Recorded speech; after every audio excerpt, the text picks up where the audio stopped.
সম্মানিত দর্শকবৃন্দ, আজকে আলোচনা করছি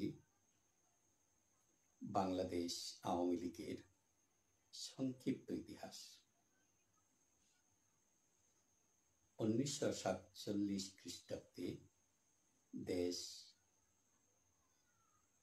স্বাধীন হওয়ার পর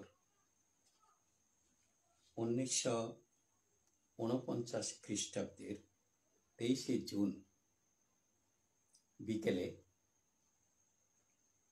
ঢাকার KM দাস লেনের রোজ গার্ডেন,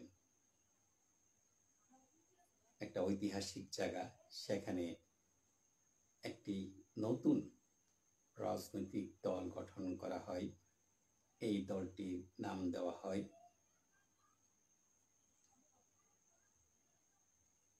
পূর্ব পাকিস্তান আওয়ামী মুসলিম লীগ। 1955 খ্রিস্টাব্দে এই পূর্ব পাকিস্তান আওয়ামী মুসলিম লীগের নাম পরিবর্তন করে পাকিস্তান আওয়ামী লীগ রাখা হয়। এই দলের নাম থেকে মুসলিম শব্দটি বাদ দেওয়া হয়। এই রাজনৈতিক দলটি 1954 সালের যে যুক্ত ফ্রন্টের নির্বাচনে অংশগ্রহণ করেছিল, 70-এর যেই ঐতিহাসিক নির্বাচন, সেই নির্বাচনে নৌকা প্রতীক নিয়ে দলটি বিপুল ভোটে জয়লাভ করেছিল এবং শেখ মুজিবুর রহমান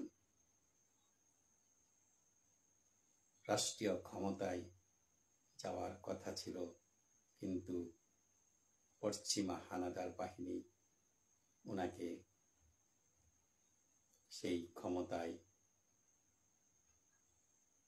যেতে বাধা প্রদান করে, যার ফলে রক্তক্ষয়ী দীর্ঘ 9 মাসের যুদ্ধের পর 16 ডিসেম্বর 1971 খ্রিস্টাব্দে দেশ স্বাধীন হয়।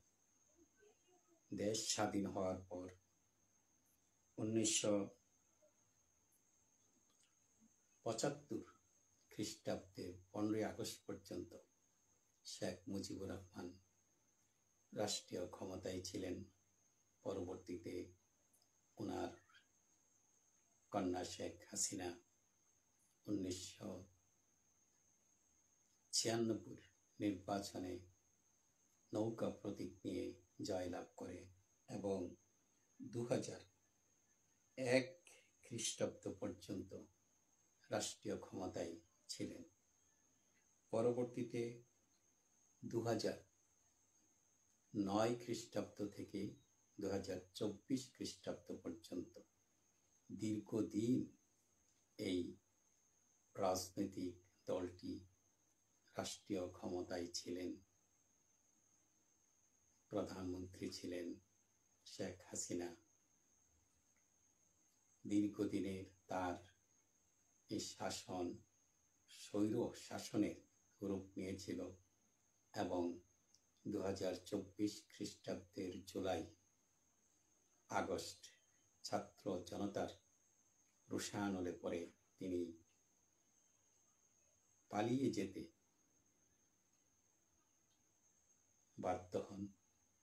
ওনার পলায়নের মধ্য দিয়ে 5ই আগস্ট 2024 ছাত্র জনতার গণ অভ্যুত্থান অনুষ্ঠিত হয়। এই দীর্ঘদিনের যেই রাজনীতি বাংলাদেশ আওয়ামী লীগের, এখানে সফলতা ব্যর্থতা রয়েছে অনেক।